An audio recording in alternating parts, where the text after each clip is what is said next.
Good morning students. तो एक बार फिर से आप सभी का वेलकम है मेरे यूट्यूब चैनल में। तो आज की इस वीडियो में हम जो आपका मॉडल पेपर 5 है उसका सेशन डी के कुछ क्वेश्चंस बच रहे थे उनको सॉल्व करेंगे। तो देखो, फर्स्ट क्वेश्चन है 25 का फर्स्ट। ओके, पहले 25 को देखेंगे। 25 का फर्स्ट क्या कह रहा है? Difference between wild life sanctuary and biosphere reserve. Biosphere reserve और वाइल्ड लाइफ सेंचुरी के बीच में आपको डिफरेंस बताना है। तो देखो, वाइल्ड लाइफ सेंचुरीज क्या होती हैं? Okay, a wild life sanctuaries is a protected area, है ना। वाइल्ड लाइफ सेंचुरी एक प्रोटेक्टेड एरिया होता है। मीन्ट इसका मतलब ये है, meant mainly for the protection of wild animal. तो ये वाइल्ड लाइफ सेंचुरी इसलिए बनाया जाता है ताकि जो वाइल्ड एनिमल्स, जंगली जानवर होता है, उनकी प्रोटेक्शन की जा सके। उसके अलावा human activities are limited but allowed to some extent. यहाँ पर जो ह्यूमन एक्टिविटीज है वो लिमिटेड होती है बट कुछ अलाउ होता है, जैसे कि वहाँ पर ग्रेजिंग वगैरह कर सकते हो, जानवर वगैरह चरा सकते हो, एटसेट्रा। बायोस्फीयर रिजर्व क्या होता है? सेम काम होता है बायोस्फीयर रिजर्व में, बट ये लार्ज स्केल पे होता है। A biosphere reserve is a large protected area meant to conserve plant, animals and their natural habits. Okay, तो बायोस्फीयर रिजर्व का मतलब यही होता है, एक बहुत बड़ा प्रोटेक्टेड एरिया होता है जिसके अंदर बचाया जाता है किस किस को? वहाँ के प्लांट्स को, एनिमल्स को और वहाँ के नेचुरल हैबिट्स को बचाया जाता है। इसके अलावा it also allow research and limited human activities. साथ ही साथ जो बायोस्फीयर रिजर्व्स होते हैं उनके अंदर कुछ रिसर्च वगैरह और कुछ ह्यूमन एक्टिविटीज की परमिशन होती है फॉर सस्टेनेबल डेवलपमेंट, ताकि वहाँ के बायोस्फीयर रिजर्व में थोड़ा और डेवलपमेंट किया जा सके। ओके, तो अब देखो क्वेश्चन नंबर 25 का फर्स्ट का बी वाला, कि जू एंड वाइल्ड लाइफ सेंचुरी के बीच में डिफरेंस बताना है। तो जू क्या होता है? जू मतलब आपका चिड़ियाघर। A zoo is a place where animals are kept in cage. Okay, तो जू एक ऐसा प्लेस है जहां पर जानवरों को पिंजरों के अंदर रखा जाता है और एनक्लोज फॉर पब्लिक डिस्प्ले, या फिर ऐसी जगह रखा जाता है जहां से पब्लिक उन्हें देख सके। Animals do not live in their natural habit. यहाँ पर एनिमल्स अपने नेचुरल हैबिट में नहीं रह पाते हैं। ओके, उसी के बाद हम वाइल्ड लाइफ सेंचुरी के बारे में देखें। अभी थोड़ी देर पहले अपन ने देखा था, a wildlife sanctuary is a natural protected area. Wildlife sanctuary एक नेचुरल प्रोटेक्टेड एरिया होता है, मतलब नेचर में कोई जगह है उसे ही प्रोटेक्ट कर दिया। Where animals live freely in their natural habit. वहां पर जो जानवर है अपने नेचुरल घरों में रहते हैं and are protected from hunting, और उन्हें शिकार होने से बचाया जाता है। उसके बाद चलते हैं 25 के फर्स्ट के सी वाले पे। Okay, endangered species and extinct species. तो एंडेंजर्ड स्पीसीज तो वो होता है जो खत्म होने वाले हैं, और एक्सटिंक्ट स्पीसीज वो होते हैं जो खत्म हो चुके हैं। तो देखो, endangered species are those plant and animals. तो एंडेंजर्ड स्पीसीज के अंदर वो सारे प्लांट आ जाते हैं और वो सारे एनिमल्स आ जाते हैं which are at risk of being extending in the near future. तो ऐसे जानवर और प्लांट्स आते हैं जो कि फ्यूचर में खत्म हो जाएंगे। ओके, तो उनको हम एंडेंजर्ड स्पीसीज बोलते हैं। फिर एक है एक्सटिंक्ट स्पीसीज। तो extinct species are those plant और animals which no longer exist on earth. तो एक्सटिंक्ट स्पीसीज में वो वाले प्लांट्स और एनिमल्स आ जाते हैं जो अब धरती पर और मौजूद नहीं है, मतलब जो धरती से खत्म हो चुके हैं। ठीक है, चलते हैं 25 के सेकंड पे। What do you understand by adolescence? Adolescence से आप क्या समझते हो? तो देखो, adolescence is the stage between is the sorry फिर से देख लेते हैं इसे। Adolescence is the stage of life between childhood and adulthood। तो adolescence बेटा जिंदगी का वो वाला स्टेज होता है जो कि बचपन से जवानी के बीच का होता है। ठीक है, it usually begin around the age of 11 years. 11 साल की उम्र में ये आपका एडolescence स्टार्ट हो जाता है एंड एट अबाउट 18 ईयर्स, और 18 साल के आसपास ये खत्म हो जाता है। ड्यूरिंग एडolescence, एडolescence के दौरान मतलब 11 से 18 साल की एज के दौरान many physical changes, mentally changes and emotional changes take place in the body. आपकी बॉडी के अंदर काफी सारे फिजिकल चेंज होते हैं, मेंटली चेंज होते हैं और इमोशनल चेंजेस आते हैं। ठीक है, अब चलते हैं नेक्स्ट क्वेश्चन पे। अब नेक्स्ट क्वेश्चन है जो 25 का और वाला पार्ट है ना, उसमें फर्स्ट क्या कह रहा है? Explain in detail why recycling of paper is necessary. तो पेपर को रिसाइकल करना जरूरी क्यों है उसके बारे में बताना है। तो देखो, recycling of paper is necessary for many reason. काफी सारे रीजन है जिसकी वजह से पेपर को रिसाइकल करना चाहिए। देखो, paper is made from trees, paper है जो पेड़ों से बनते हैं। And cutting more trees leads to deforestation, और अगर हम ज्यादा पेड़ काटेंगे तो इससे डिफॉरेस्टेशन होता है। ओके, तो recycling paper helps us to save trees, तो अगर हम पेपर को रिसाइकल करेंगे तो एक तरह से हम पेड़ों को बचा रहे हैं।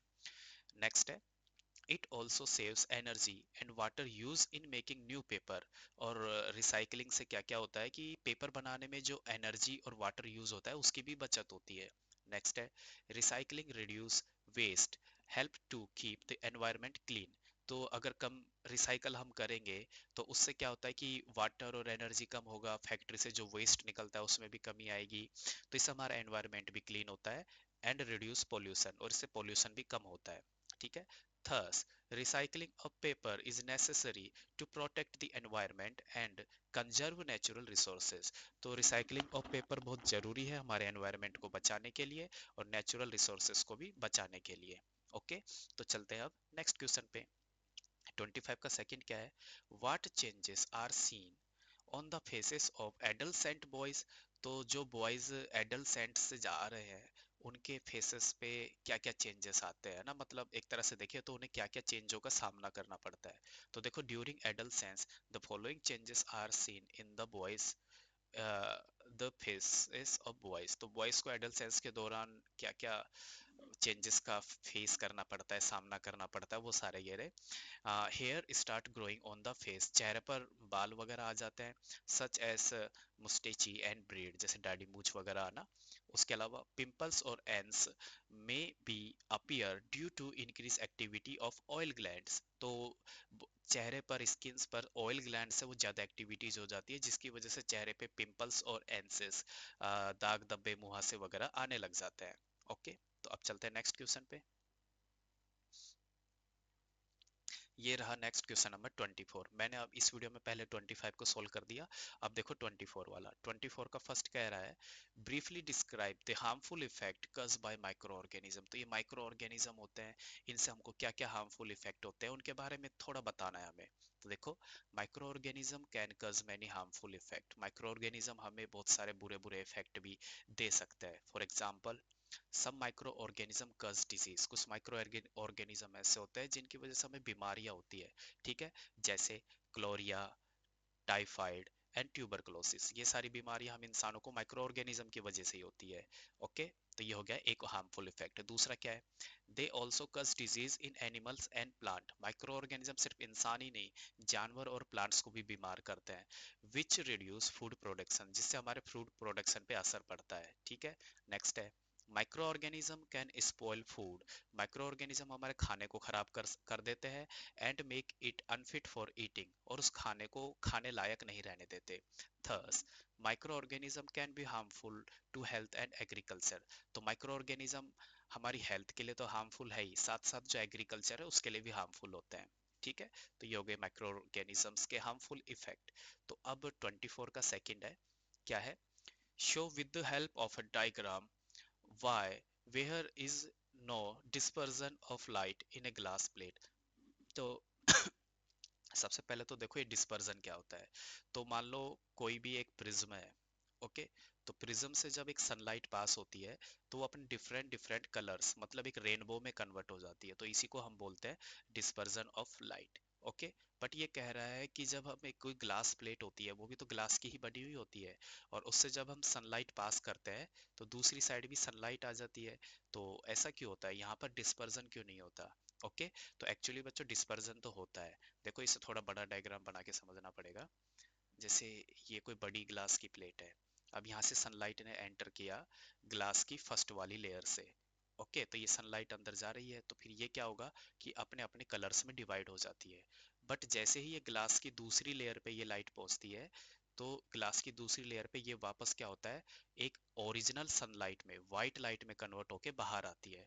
तो इसलिए हमें ऐसा लगता है कि ग्लास प्लेट से डिस्पर्जन तो हो ही नहीं रहा, क्योंकि वो डिस्पर्जन अंदर हो चुका होता है। ओके, हमें बाहर नजर नहीं आता। तो देखो, ये कुछ ऐसा आंसर है इसका। When a beam of white light passes through a glass plate, तो सनलाइट को हम व्हाइट लाइट भी बोलते हैं।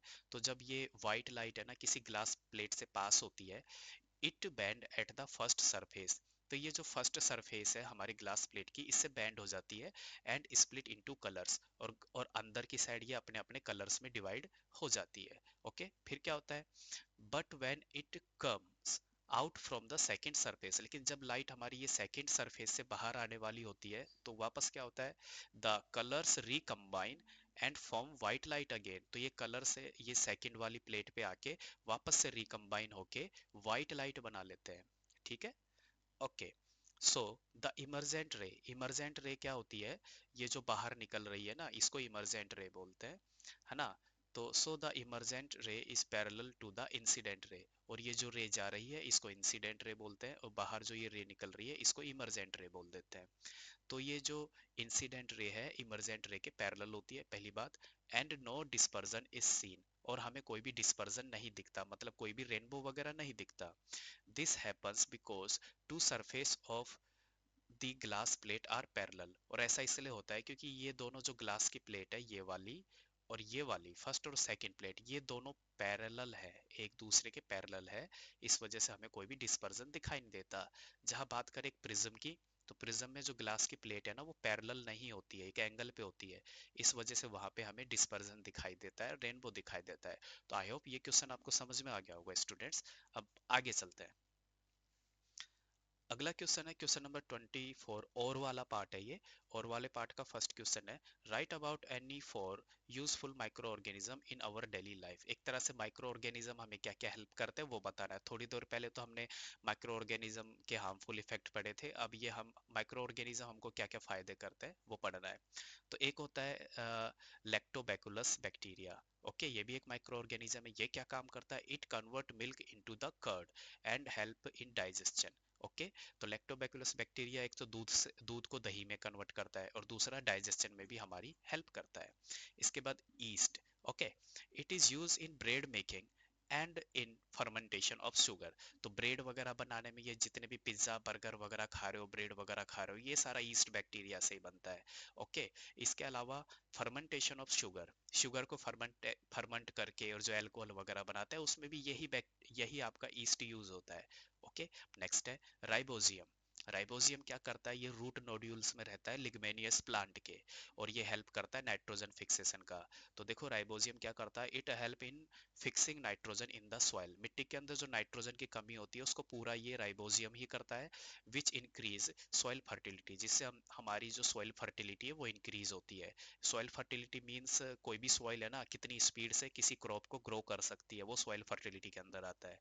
फिर एक है पेनिसिलियम। ओके, ये क्या होता है, it is use to make antibodies like penicillin. Penicillin एक जुकाम की दवा होती है, तो ये एंटीबॉडीज वगैरह बनाने में पेनिसिलियम का यूज होता है ना। तो ये सारे यूजफुल इफेक्ट हो गए हमारे माइक्रो ऑर्गेनिज्म के, ये यहाँ यहाँ माइक्रो ऑर्गेनिज्म हमारे काम आ जाते हैं।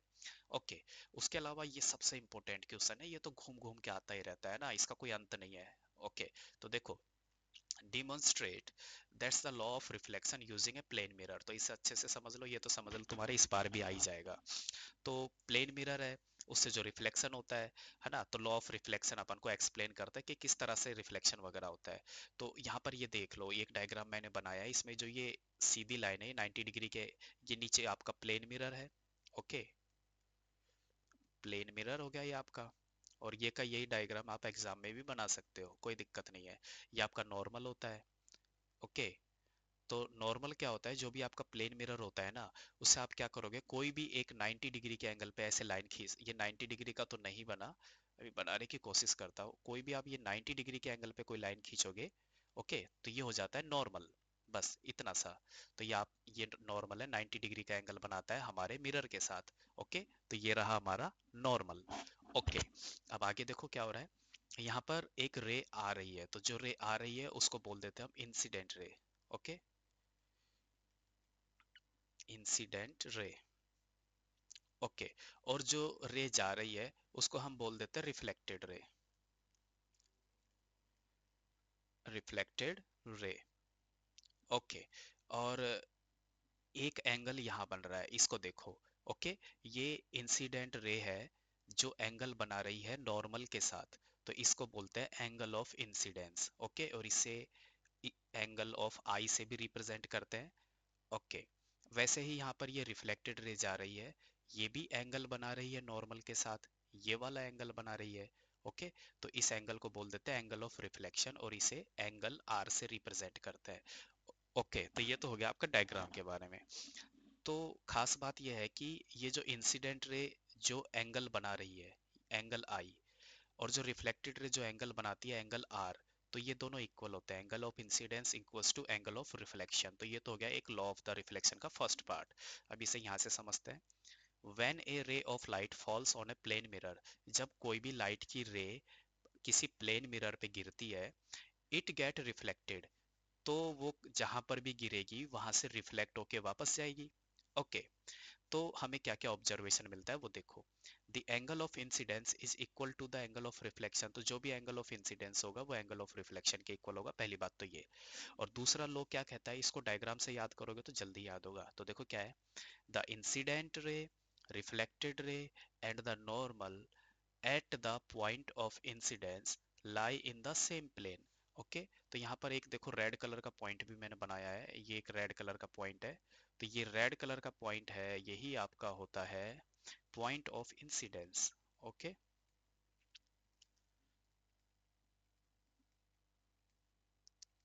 ओके, तो आपको कैसे याद करना है सेकंड लॉ, डायग्राम को देखो। पहले ये क्या है, इंसिडेंट रे, उसके बाद नॉर्मल, और उसके बाद रिफ्लेक्टेड रे, उसके बाद ये वाला पॉइंट ऑफ इंसिडेंस, और बस एक लाइन बोलनी है, are lie in same plane. Okay, are lie in the same plane, तो ये हो गया आपका second law of the reflection. फिर से देख लो, incident ray, normal, reflected ray and point of incidence are lie in same plane, तो ये हो गया आपका second law of the reflection. ठीक है, तो इस तरह से आप second law of the reflection को डायग्राम से याद करोगे तो ज्यादा बेटर होगा। ओके, अब ये डायग्राम पे कुछ ज्यादा ही, ये तो सारा ही हट गया। चलो कोई बात नहीं, वीडियो को बैक करके एक बार डायग्राम अच्छे से देख लेना। तो देखो, thus the reflection of light from a plane mirror follows the law of the reflection, तो इससे ये साबित होता है कि लाइट की रे से जो रिफ्लेक्शन होगा किसी प्लेन मिरर का, तो वो law of the reflection follow करेगा। दोनों लॉ, एक तो angle of incidence equal to angle of reflection, एक दूसरा वाला ये incident ray, reflected ray and the normal at the point of incidence are lie in the same plane. तो thank you students, ये आपका मॉडल पेपर 5 यहाँ पे complete होता है। Best of luck, best of luck for your exam. Bye bye.